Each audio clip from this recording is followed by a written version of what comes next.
Hi friends, welcome to tea and spicy.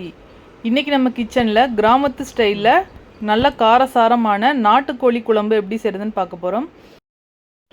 இந்த குழம்புக்கு ஃப்ரெஷ்ஷான மசாலா அரைச்சி நம்ம செய்ய போகிறோம். அதனால் டேஸ்ட் ரொம்பவே சூப்பராக இருக்கும். சளி இருமல் இருக்கிறவங்க கூட வீக்லி ஒன்ஸ் இந்த நாட்டுக்கோழி குழம்பை செஞ்சு சாப்பிட்டு வரலாம். அதே மாதிரி சின்ன குழந்தைங்களுக்கு ரொம்பவே நல்லது. இப்போது வாங்க இந்த ரெசிபி எப்படி செய்கிறதுன்னு பார்க்கலாம். வீடியோக்குள்ளே போகிறதுக்கு முன்னாடி நம்ம டீ அண்ட் ஸ்பைசி சேனலை இன்னும் யாரெல்லாம் சப்ஸ்கிரைப் பண்ணாமல் பார்க்குறீங்களோ மறக்காமல் சப்ஸ்கிரைப் பண்ணிவிட்டு வீடியோ பாருங்கள். அப்போ தான் புது வீடியோ உங்களுக்கு நோட்டிஃபிகேஷனாக வரும். இப்போது வாங்க வீடியோக்குள்ளே போகலாம்.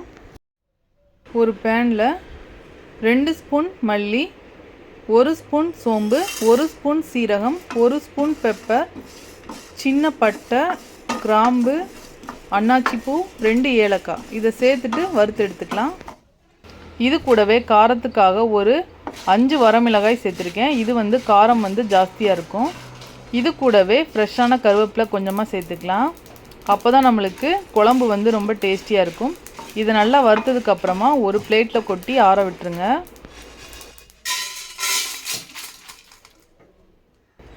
இப்போது அதே பேன்லேயே கொஞ்சமாக ஆயில் சேர்த்துக்கலாம். இது கூடவே சின்ன வெங்காயம், கொஞ்சம் இஞ்சி, கொஞ்சமாக பூண்டு இதை சேர்த்துட்டு நல்லா வதக்கி விட்டுக்கலாம். நான் 1 கப் அளவுக்கு வெங்காயம் எடுத்திருக்கேன். வெங்காயம் நல்லா வதங்கணும். நாட்டுக்கோழி குழம்புக்கு சின்ன வெங்காயம் சேர்த்துக்கோங்க. அப்போ தான் டேஸ்ட் நல்லாயிருக்கும். இப்போது ஆனியன் ஓரளவுக்கு வதங்கி வந்திருக்கு. இது கூடவே ஒரு தக்காளியை கட் பண்ணிவிட்டு சேர்த்துக்கோங்க. நாம் நாட்டுக்கோழி குழம்பு செய்யும்போது தக்காளி ஜாஸ்தி யூஸ் பண்ணக்கூடாது. ஒரு தக்காளி தான் கரெக்டாக இருக்கும். இப்போது இதையும் சேர்த்துட்டு நல்லா வதக்கி விட்டுக்கலாம். இது கூடவே ஒரு 1/4 கப் அளவுக்கு தேங்காய் எடுத்திருக்கேன். இதை சேர்த்துக்கலாம். தேங்காய் உங்கள் விருப்பத்துக்கு தகுந்த மாதிரி கூட நீங்கள் சேர்த்துக்கலாம். நான் கொஞ்சமாக யூஸ் பண்ணியிருக்கேன். இதை சேர்த்துட்டு நல்லா வதக்கி எடுத்துக்கோங்க. இப்போது நல்லா வதங்கி வந்துடுச்சு. ஸ்டவ் ஆஃப் பண்ணிவிட்டு இதையும் ஆற விட்டுடலாம். இப்போது ஒரு மிக்ஸி ஜாரில் நாம் ஃபஸ்ட்டு வறுத்த மசாலாவை இதில் சேர்த்துக்கலாம். இதை நம்ம ஒரு பவுடர் மாதிரி அரைச்சி எடுக்க போகிறோம்.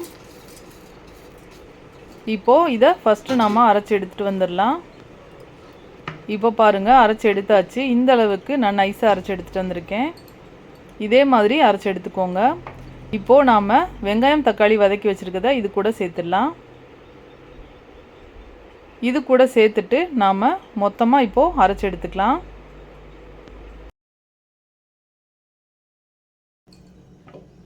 கொஞ்சமாக தண்ணி சேர்த்துட்டு கூட நீங்கள் அரைச்சி எடுத்துக்கலாம். இந்தளவுக்கு திக்கான பேஸ்ட் மாதிரி அரைச்சி எடுத்துக்கோங்க. இப்போது மசாலா தயாராகிடுச்சு.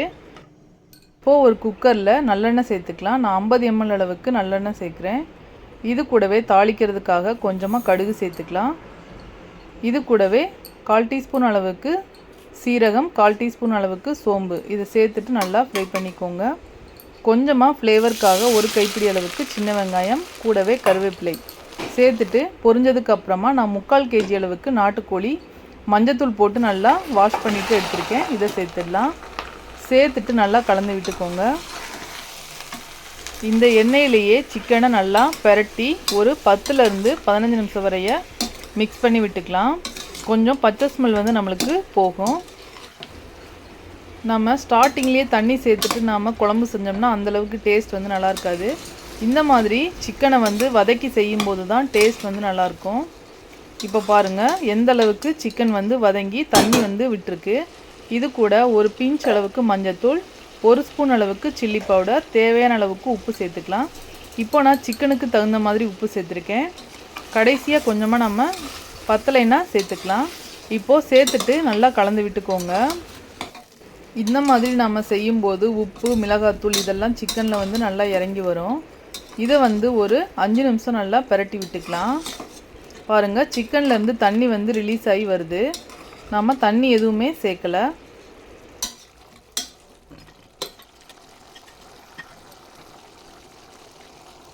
ஒரு 1/4 சிக்கன் நல்லா வெந்து வந்திருக்கு. நாம் அரைச்ச மசாலாவை இது கூட சேர்த்துக்கலாம். நாம் ஃப்ரெஷ்ஷான மசாலா தான் அரைச்சி சேர்க்குறோம். அதனால் டேஸ்ட் ரொம்பவே நல்லாயிருக்கும். கண்டிப்பாக இதே மாதிரி ஒரு தடவை நீங்கள் செஞ்சு பாருங்கள். இப்போது ஒரு தடவை நல்லா கலந்து விட்டுக்கலாம்.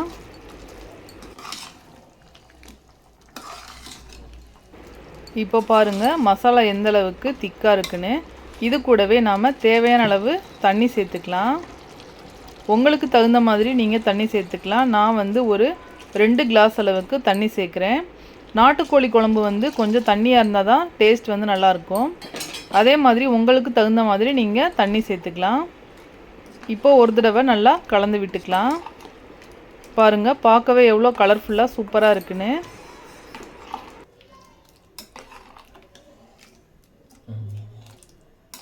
இப்போ வந்து நீங்கள் உப்பு வந்து பத்தலைன்னா செக் பண்ணிவிட்டு நீங்கள் போட்டுக்கலாம். எனக்கு வந்து கொஞ்சம் உப்பு வந்து கம்மியாக இருக்கிறதுனால கொஞ்சமாக நான் வந்து சேர்க்குறேன். சேர்த்துட்டு இதை நல்லா கலந்து விட்டுக்கோங்க.